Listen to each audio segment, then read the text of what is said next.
CS Candid Leader Insights, the podcast where we dive deep into the world of customer success with industry leaders. I'm your host, Irina Chismash, and today I'm joined by Jonny Davies, Head of Customer Success at Vixio, a company that helps businesses navigate global regulatory changes with reliable insights and data-driven intelligence. Jonny, I'm really happy to have you here. Thanks for joining. Thank you, Irina. Very good to be here. Nice positioning of Vixio there. So thank you for that. And yeah, great to be talking with you today. I'm looking forward to exploring some customer success topics. Speaking of this, let's start from the very beginning because I know that you've been in customer success roles long before CS was even a big thing. How has your view of managing customers changed over these years? Yeah, I have. It's been the best part of 20 years, if not longer. So it was, sort of 7 or 8 years before customer success became customer success, thanks to subscription revenue and Mark Benioff and that whole movement around the kind of 2009, 2010 periods. Really, before then, I'm from a world I'm showing my age here, where when you bought products and services, they were typically installed in your offices. And I used to sell telephone systems and things which were hard coded in, and churn and retention weren't really the thing. I think what you had to do is be there as a service agent. There was a lot of what I call tea and biscuits account management. Hey, how you doing? How's the wife? How's things? Weren't really any agendas necessarily. And it was very much about the renewal of the contract. And it was very much about how can we grow not your subscription, how can we grow your revenue? So it was more contract management. There was some relationship there as well. But I think it would stop there, really. And as I say, the main markers are on retention and growth. As the technology changed, as we became subscription-led and cloud-based, the ability for customers to leave was increased. All of the timeframes were shortened in terms of the contract buying cycle. Customers would come in for 12 months. That was short in a subscription industry. We typically were longer. And therefore, I think the expectations were quite high from customers that in that 12-month period, where the expectation from management and customers was, you better come in, you better onboard me, you better say the right things, you've got to help me use this thing, by the way, because this is a new technology in my business. And I think that paved the way for customer success, right, which is now a fully fledged industry with its own set of best practices and principles and everything else. I've been in that industry now as well. And yeah, I think that's really what we're seeing. So how is that different to account management and kind of contract management? I think it's proactive. As I say, it's got its own industries and best practices. We try and place the customer at the heart of everything that we do, rather than the revenue or the rep. And I think customer success has a big part to play in helping customers become, or kind of businesses become, more customer centric. Folks that are able to achieve that typically have very successful businesses. You have to have a good product and a good market fit, and you have to be evolving your product to meet changing needs. But I think if you're doing that in a customer centric way, you will have a good business for a long time. It's an interesting perspective, and it actually ties perfectly into where you are now. You recently joined Vixio as head of CS. So I'm curious, what does the setup look like? Team size, structure, type of customers? Tell us a bit your current organization. Absolutely. Vixio is the world leader in kind of regulatory compliance intelligence. It provides compliance leaders and teams, and also growth teams globally across gambling, e-gaming, payments, and now financial services, and gives them the most up-to-minute, the most comprehensive regulatory intelligence that you could wish to hope for in that role. So it's an information business today, but we are becoming a reg tech provider. That is, we are building tools and technologies to help position ourselves and be of a greater service to those in these compliance roles.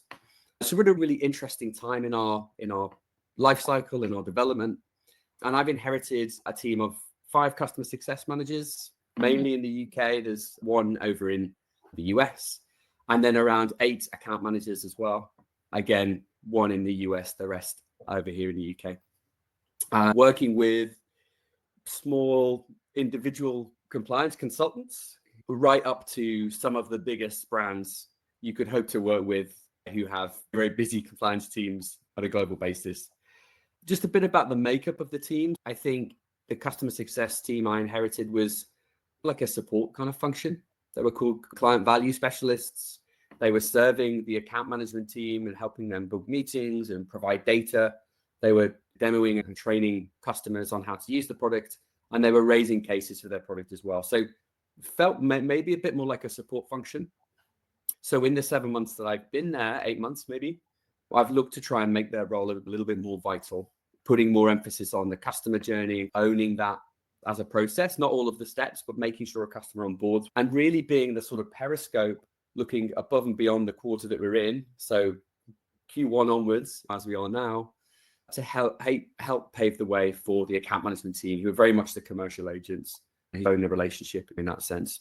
So spotting opportunity, spotting risk, and trying to be as proactive as possible in terms of outreaching to customers. And more recently, kind of mapping goals and outcomes for customers consistently and playing that back. So I think we're definitely on a maturity curve. And yeah, it's been a really interesting journey so far. We were going to speak about this maturity curve immediately. And you basically tapped into my next question, and Okay. you started mentioning about the priorities and the things that you focus. I understand that your team the one of your main focus was on the team. Besides this, what other things did you try to solve, fix, arrange in the first months of your mandate as the head of CS? Yeah. So I was just looking after the customer success team initially. That role's expanded to look after account management now too. Okay. So that gave me it's quite important to mention that actually. But being just CS focused and with a team of 5 gave me a real opportunity to get in and build some things quite quickly. So that was quite nice. And I hadn't kind of managed a team of that size for a while. So I had a bit of a window in order to get some things done. They had churn in place, which was semi-implemented, maybe 60% of the way there. So that became a natural place to start. I've got experience with that product, amongst others. Yeah, really wanted to make sure that implementation was a bit more complete and just had to do a lot of reverse engineering of what's been built, and that takes time. And part of that was building onboarding journeys and having those flow through in a nice visual way with automations tied to them, with a defined end date and next steps and things. That I'm a logical person and with the onboarding journey of what happens when a customer signs with us, because we're growing, that was a natural place to start. And I think we have a second version of that in place now, and it's actually great. So that's nice and visual. Customer health and all of the associated triggers. Obvious, I'm going to say that, but again, we had something built that wasn't quite great.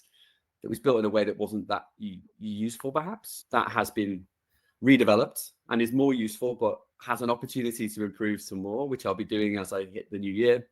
And yet all of the associated triggers with that. So how does the customer success manager become more proactive? How can they do this periscope of looking out and above the quarter that we're in? We can automate things. We can tap them on the shoulder and say, hey, something's changed. You might want to take a look.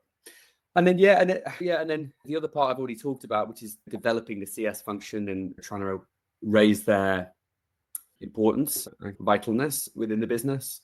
And then reg tech kind of readiness as well. So this is where I'm at now. We are developing new tools and solutions, which mean that it brings us closer to our customers in terms of their workflows, making all of this brilliant intelligence actionable, right? And that's my specialism.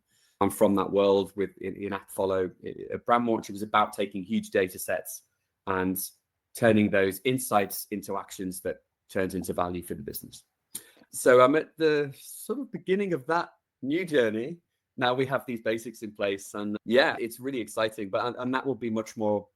There will be a version 3 of onboarding. We will have more kind of usage-based health metrics because of the nature of our products going to change. I want to deep dive into something that you've told me earlier. You mentioned that you basically revamped or rebuilt the customer health score part because it wasn't actually in the behavior of the CS, in favor of the CS organization. And I'm curious, what were the signals? What did you review to end up with the conclusion that, okay, we need to change something, or what we have in this moment, maybe it helped in the past, but moving forward, it doesn't help us. I know, and the reason why I'm asking is because a lot of CS leaders do not know when to change, what to change, or they don't realize that what they have doesn't help them move the needle or take the proper decision. I'm curious, how was it in your case? Yeah, so I mean, I would say that the customer health score was okay, but it was mainly trend data led. So Okay. if we see downtrends in people logging in, just for example, then I kind of want to be alerted to it. And that on paper sounds sensible, right? There is a negative downturn in usage pattern that marks the score down. Okay, I can investigate, and that's fine in principle. However, it's not always representative of how the product is used. It's not a reg tech product today. So you have to be careful with trend data, because if there's no change in behavior, i.e. the product isn't being used in a way where you would expect weekly or daily usage, it is by some, but it's not by all, then your trend data will never change. Even though, so looking at these sorts of aspects, we're also looking at kind of customer engagement as well. And that was just looking at, have we done something in the past, I think 60 days?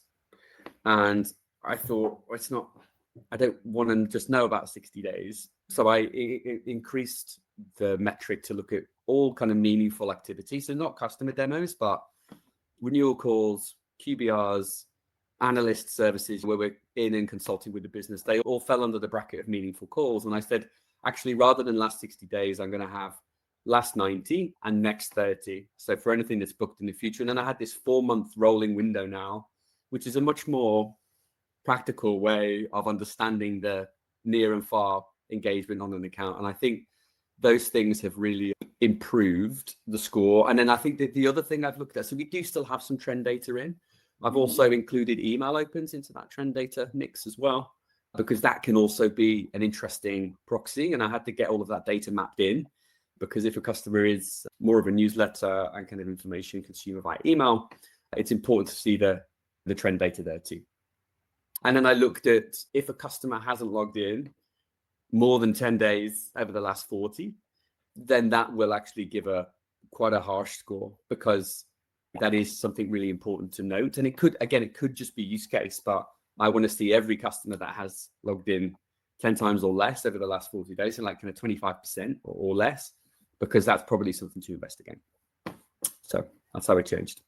I hope you followed all that. That's for sure a topic that I wanna develop, but in a dedicated separate initiative. Now I wanna switch from data and signals into the team behind the data and the signals. And I know that you've led CS team across EMEA, APAC. Now you are split between UK and US. Yeah. In your opinion, what shows that the CS organization has really matured itself? Speaking Yeah. about the maturity that you mentioned earlier. Yeah, I did mention maturity, didn't I? And I think businesses are always maturing their processes, and kind of CS is no different. And I don't think that curve ever stops, by the way. You should always be looking to evolve and change what you do, because things change. The industry changes, technology changes, customers' needs change. But I would say very practically, very, very reductive what I'm going to say now, but when you have clear, repeatable processes that lead to healthy outcomes, that is the sign. That is one sign of a mature kind of business. You don't need lots of processes, by the way, or lots of playbooks and everything documented and stuff. Like, I don't think you need that to be mature. I think that is typically when you're big and you have more resource and more time. Now, I've not worked in big corporates. I've typically worked at really successful scale-up businesses. So they care less about that everything's documented and in a referenceable PDF.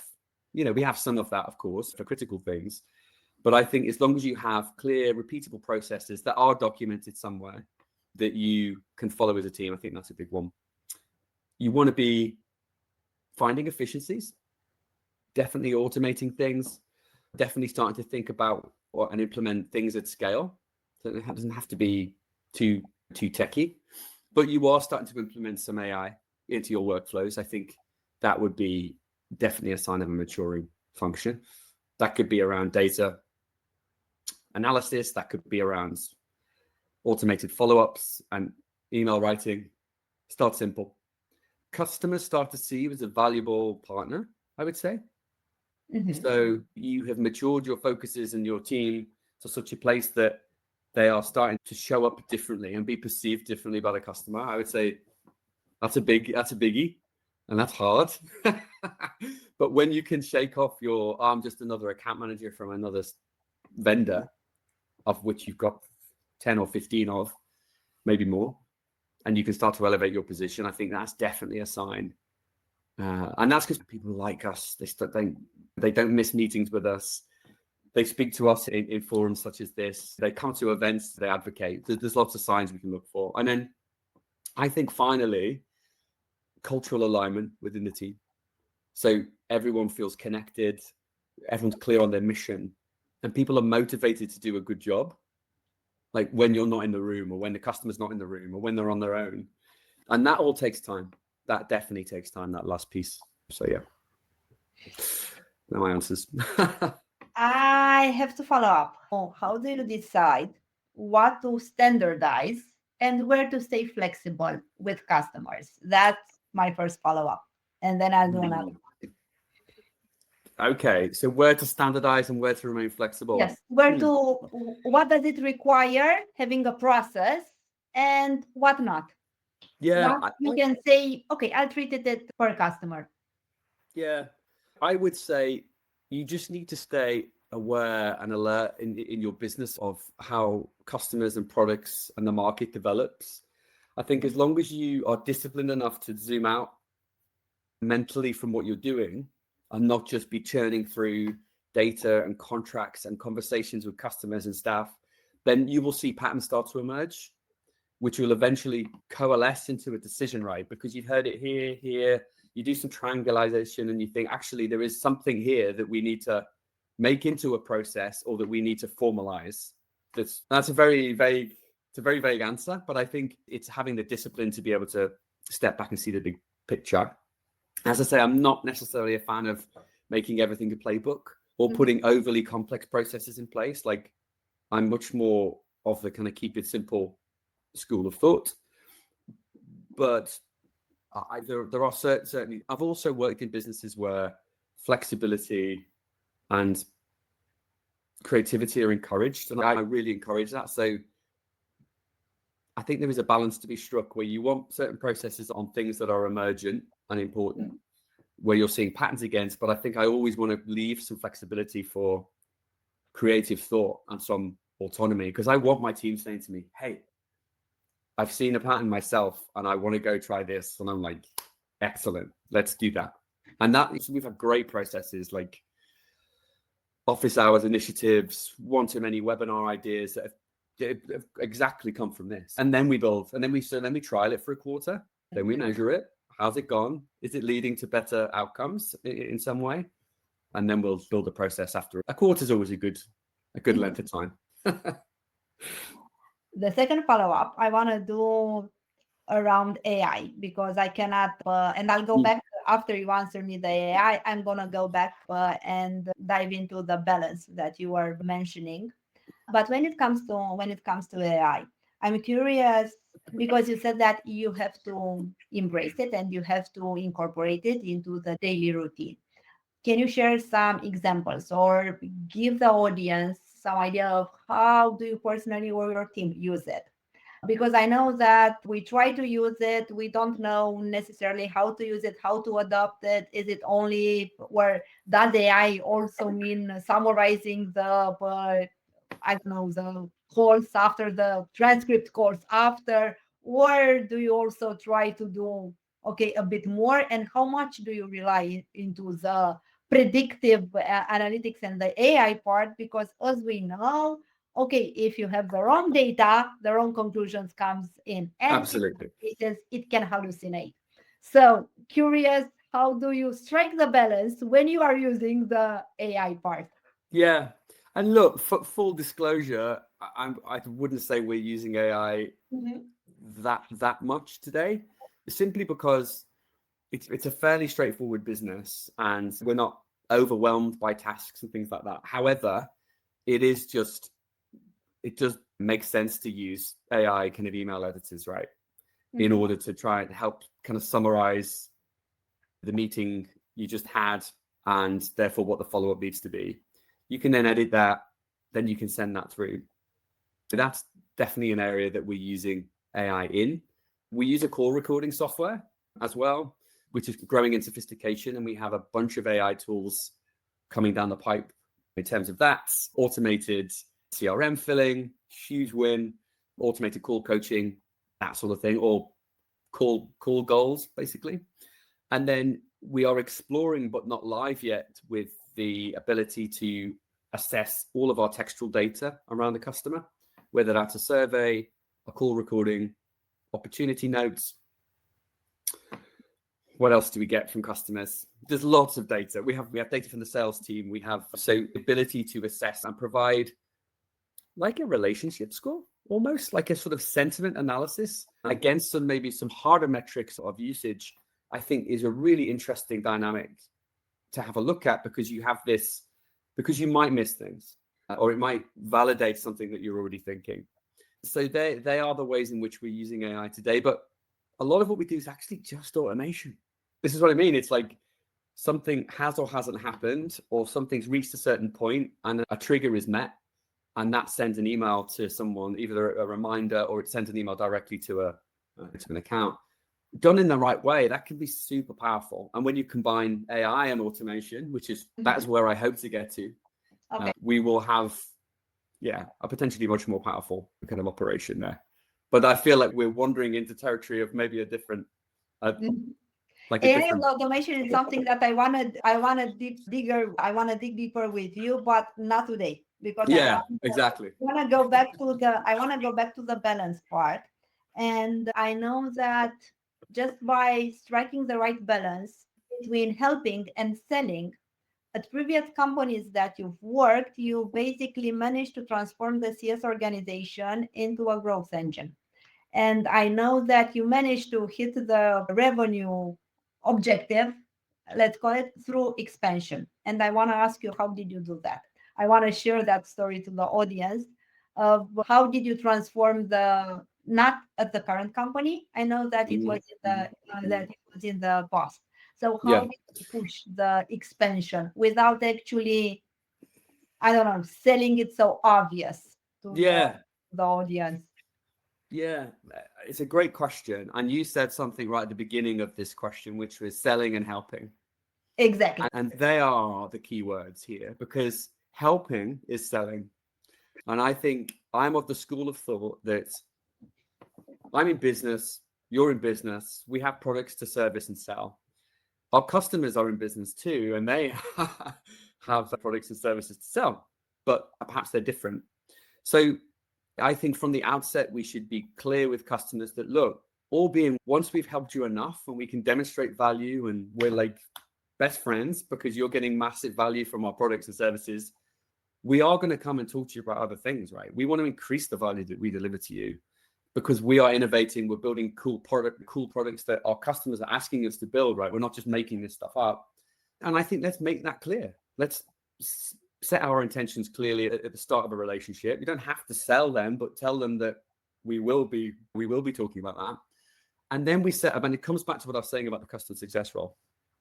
If you're doing the CS part, if you're doing a good job by your customer, you're putting them first, you're genuinely spending time listening to them, you're helping, you're delivering, you're doing things for them when they're not in the room. That is so powerful. And that is what I always encourage my teams to do, is do things for your customers when they're not in the room. Then tell them and show them what you've done for them when they haven't been in the room. And I'll tell you what, it goes such a long way to, oh my God, you've thought about me, you've done things for me, rather than, oh my God, I've got a call, what's happening, when's your renewal? So as long as you're doing all of that good stuff, then I think you can go ahead and sell to your customer.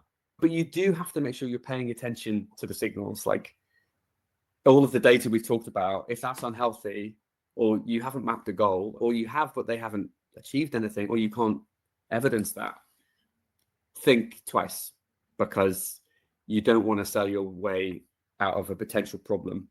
I've seen that happen before, and you can lose a customer pretty quickly if they think that you're just there to sell to them. So yeah, CS is a great enabler for growth, is probably how I'd finish that question.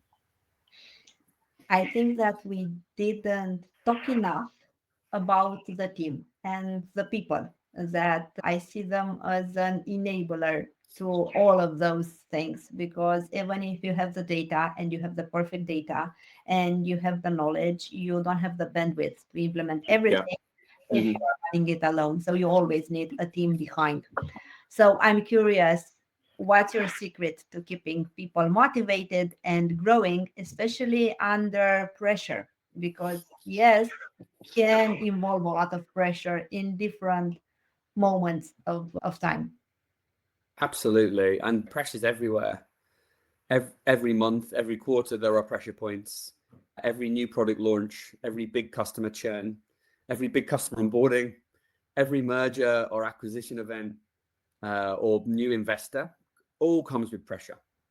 And that's perfectly normal. And I think it's really good to be able to normalize that for your team. But the reality is, some people are better working with ambiguity than others. Some people hate when there's pressure and hate when there's too much change and uncertainty. I quite like it. Maybe I've just got used to it. But I do say to my teams, like, it's really important that you remain adaptive. You've got to get used to ambiguity, I'm afraid. But then you have a responsibility as a leader to bring as much clarity to that as possible. And even in those times where there is a bit of chaos, actually, you lead with as much vision and purpose, clarity as possible. And that's just about clear language, a lot of synthesis of what's happening. How does that translate to what we're doing this week and next? Using consistent language, showing consistent behaviors, getting your sleeves rolled up and getting involved with kind of customer situations and outcomes. You don't want to be disappearing off and just become like an operations guy. Like, that kind of sucks as well, because your words don't mean as much. But yeah, I think, creating a healthy culture of kind of feedback. So giving feedback, good and bad, to the team, getting people to give it to each other, a lot of recognition. Not the obvious one, hiring the right people in the first place. Might be too obvious a thing to say. It's really important that you have the right people in your team, because that's what makes your team. And if you have a small team of 5 or even 10, having 1 or 2 that don't want to be there or don't buy into things can be really tricky. Yeah. Besides hiring the right people, I also at hiring the right people and making them hiring them at the right time, I would add, and also putting them to do the right things in the right order. Yeah, absolutely. Hiring and building a team. If you had to pick one non-negotiable principle for building a resilient CS function in 2026, what would it be? For building, honestly, a growth mindset. I can teach you anything.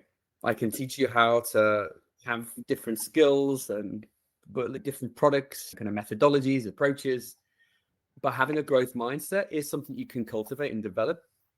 But it's something that you have to bring with you, and that you have to maintain. And I think it's a small thing. It's invisible.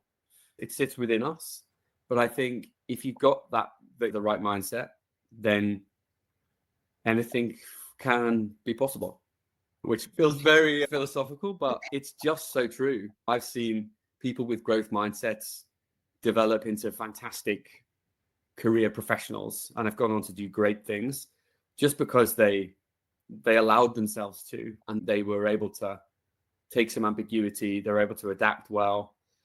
They're able to take a breath, not take things too seriously, and perform. And I think that's a big part of resilience, I think. Yeah. This brings us to the perfect wrap-up question.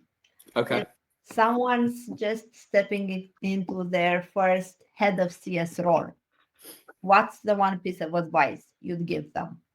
And I know that you also mentor people, so that's a perfect one for you. I do, yes. But I think the advice I would give would be to network externally, for sure. I think it's really important to stay connected to others in your industry, peers, but also try and find yourself a mentor. Absolutely. That way you can stay connected, informed, great for future prospects as well. But I think internally, like, I think make it your mission to go and meet all of the other leaders of all of the other departments, not just as part of your onboarding plan from the HR team, by the way. Like, really make it your mission to go and understand others, what they're working on, what's keeping them up at night, how you could potentially work together in the future, because opportunities will come. And it's great for your brand, by the way, to get yourself out there. You get to stress test what you're observing, what you're thinking. And I think it's important to do that early, because you'll get busy. You'll get busy real quick. And you'll get sucked into the vacuum of work and pressure and requests for this and that. So I think the earlier you can do that, the better, because then you'll start building some long-term relationships and you can help break down silos. And I would say it's your mission, not just to make your business customer-centric, but try and build a culture of kind of sharing and collaboration too, because a lot of businesses, because they're so busy, are just in their lane. And you have greater opportunities if you connect across kind of cross-functionally. So do that and do it early before you get too busy. This was such a great conversation, and I really loved how you connected growth, people, and customer value so naturally. Thanks again for joining and for sharing your story with us. And to Fantastic. everyone listening, thanks for tuning in. Until next time, stay curious and keep learning and mastering customer success. Thank you.